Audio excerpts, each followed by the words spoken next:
Depois de vencer o primeiro jogo por 2-0 em Ribeirão Preto, o Santos recebeu o Botafogo na Vila Belmiro com uma grande vantagem para avançar na terceira fase da Copa do Brasil. E o Peixe ganhou mais uma vez. Messias marcou o único gol da partida e garantiu a equipe nas oitavas de final. Em Uberlândia, o Tombense recebeu o Palmeiras, que construiu uma vantagem em casa após vencer o primeiro jogo por 4-2. E em Minas Gerais, o Verdão saiu na frente com Breno Lopes ainda no primeiro tempo. No fim do jogo, Alexandro empatou, mas não tirou a classificação da equipe de Abel Ferreira. Na Neoquímica Arena, o Corinthians precisava de uma vitória por 2 gols de diferença para levar a partida para os pênaltis. E foi o que aconteceu. Antes dos 2 minutos, Adson já abriu o placar para o time paulista. Nos acréscimos do segundo tempo, Roger Guedes fez o gol da salvação e levou a partida para a disputa de penalidades. No dia do goleiro, Cássio marcou presença e defendeu a cobrança de Leonan, se tornando o maior pegador de pênaltis da história do Corinthians, superando Ronaldo Giovanelli.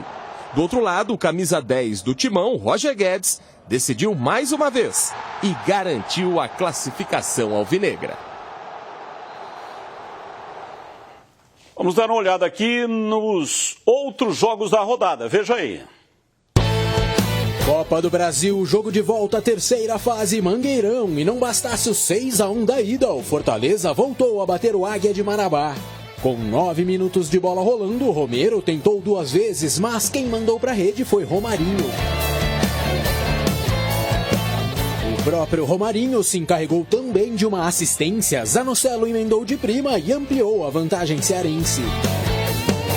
Nos minutos finais, o lateral do Águia, Bruno Limão, derrubou Hércules no meio de campo. Os dois se desentenderam e teve início ali uma certa confusão envolvendo mais atletas.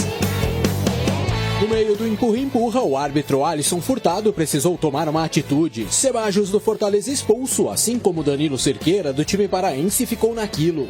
2-0, 8-1 agregado e o Fortaleza está nas oitavas de final da competição e com mais R$3.300.000 na conta.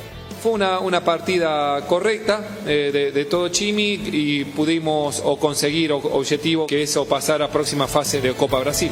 Também na próxima fase da Copa do Brasil está o Sport. Sobrou para o Coritiba do estreante técnico Antônio Carlos. O Leão de Anderson Moreira deu início aos trabalhos na Ilha do Retiro no desvio de Everton.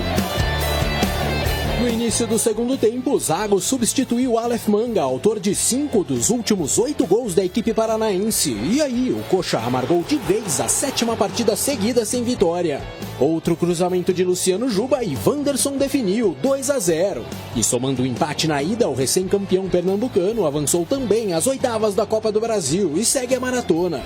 Domingo tem o Novo Horizontino fora pela Série B e na quarta, a finalíssima da Copa do Nordeste. Nosso time tá no limite, né, cara, assim, em termos de sequência, é uma coisa absurda, assim. Eu fico mesmo, assim, admirado com a capacidade desses atletas de poderem jogar tantos jogos decisivos em sequência. Deu para ver que chegamos muito bem pelas laterais hoje, mas falta jogar um pouquinho mais por dentro, falta um jogador que jogue entre linhas e essa foi a intenção da saída do Manga. Do Recife para Pelotas, o Atlético Mineiro visitou o Brasil precisando de um empate para se classificar e foi sofrido. Aos 17 minutos, jogada de bola parada e Márcio Jonathan fez 1-0 para os mandantes. Por conta dos 2-1 do primeiro jogo, com aquele resultado, a decisão seria nos pênaltis e até por isso os visitantes partiram com tudo para o ataque, pressionaram, criaram e perderam várias oportunidades.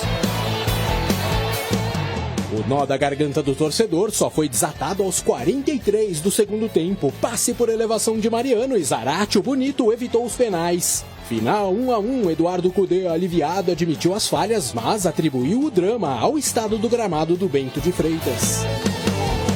Nestas condições, o análise futbolístico é muito difícil. O time tentou jogar bola, mas Va a controlar una bola você ahí en este campo de juego. No es normal que precisemos tanta finalización para hacer un gol, esa es verdad. Pero va a dar cierto, tenemos buenos finalizadores y bueno, seguir generando fútbol y seguir generando ocasiones de gol para la gente de ataque. Para fechar, o América já tinha vencido o jogo de ida e acabou de despachar o Nova Iguaçu com uma goleada no Independência. O placar, que poderia ter sido até mais elástico em função do pênalti de Michel em Everaldo, marcado e retirado pelo juiz com a ajuda do VAR, foi construído após o intervalo. Micael se encarregou do 1-0. Na sequência, jogada em velocidade pela esquerda, Nicolas bateu para o meio e Everaldo, em posição legal, completou para a rede 2-0. Após troca de passes na entrada da área, o boi bandido Aloísio se livrou da marcação e venceu o goleiro Anderson Max, era o terceiro. O quarto nasceu 3 minutos mais tarde do cruzamento de Nino Paraíba com a finalização de Felipe Azevedo. Aloísio, pelo alto, marcou o segundo dele no jogo e acabou com o sofrimento do eliminado Nova Iguaçu, 5-0. E o América, além de encerrar a série de 3 derrotas seguidas, segue a vida na Copa do Brasil. Mas o mais importante para mim era exatamente a gente vencer bem, para que os atletas recuperassem a confiança, a convicção daquilo que vem sendo feito e vem sendo bem feito. Mas o futebol, ele é cheio de imprevistos, né? E nós também temos que entender. Leandro Boles e Vladimir Catarino, um comentário de vocês aí sobre os classificados para as oitavas da Copa do Brasil e também sobre a demissão do Cuca. Não aguentou a pressão e ele pediu demissão após a classificação do Corinthians. Primeiro que o Mancini apareceu ali, eu me lembrei do 016. É verdade. 016. Era o apelido dele. É isso aí. Olha, Batista, nenhuma surpresa, né? Vamos considerar dessa forma. Claro que algumas situações de jogo, como do Atlético Mineiro, né, que passou um certo sufoco, não é fácil jogar lá em Pelotas, tanto é que a Ponte jogou lá e acabou perdendo. E a classificação heróica foi a do Corinthians, né? Salvadora, para também espantar um dos vexames do Corinthians ao ser eliminado pelo Remo, um time de Série C. E o Corinthians acaba se classificando nos pênaltis. Sobre o Cuca, era uma situação cantada, né? Que ele não iria permanecer independentemente da classificação. Eu achei até que poderia permanecer com a classificação do Corinthians, mas depois ele pediu demissão e vida que segue para o Cuca e o Corinthians está na busca de um novo treinador, né?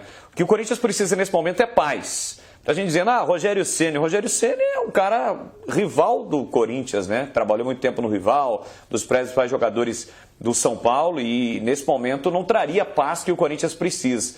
O cara para resolver a situação... protesto de novo, então, né? Por outro motivo. Outro grupo vai protestar agora. É verdade. Então, acho que nessa situação não deve ocorrer. O cara para resolver tudo isso seria o Tite, né? Mas ele já disse que não quer trabalhar esse ano e a situação aí fica bastante complicada do novo treinador do Timão. Vladimir? A saída do Cuca, infelizmente, já era esperado, né? Ele já havia tomado essa decisão na terça-feira, comunicado à diretoria, independente do resultado da partida contra o Remo, ele sairia e foi o que aconteceu. O jogo do Corinthians contra o Remo parecia que seria um jogo tranquilo, quando o Corinthians fez o primeiro gol com o Adson logo no primeiro minuto, mas depois o Corinthians enfrentou as mesmas dificuldades que tem enfrentado nas últimas partidas, cria bastante, mantém a posse de bola, mas não consegue ser efetivo no ataque. Somente no finalzinho, na base do desespero do cruzamento lá na área, o Roger Guedes fez o segundo gol que levou a partida para os pênaltis. Aí brilhou a estrela do Cássio, né? Cássio, 28 pênaltis defendidos com a camisa do Corinthians. Passou o Ronaldo, né? Exato, passou o Ronaldo Giovanelli. 14 deles em cobranças, em disputas de pênaltis, né? É um grande nome, né? O Batista disse ontem que se fosse para os pênaltis o Cássio garantiria, foi o que aconteceu. O Cássio garantiu. O Santos apenas cumpriu aí o que já havia feito lá na partida de ida contra o Botafogo. Palmeiras também. Acho que nenhuma grande surpresa. Talvez o Corinthians, eu esperava um pouco menos dificuldade, mas acabou passando. Agora os gigantes seguem na disputa da Copa do Brasil. Como diria o Galvão Bueno, eu já sabia. Eu já sabia, Batista. Por isso que eu disse que ia ganhar de 2-0 e a decisão seria nos pênaltis.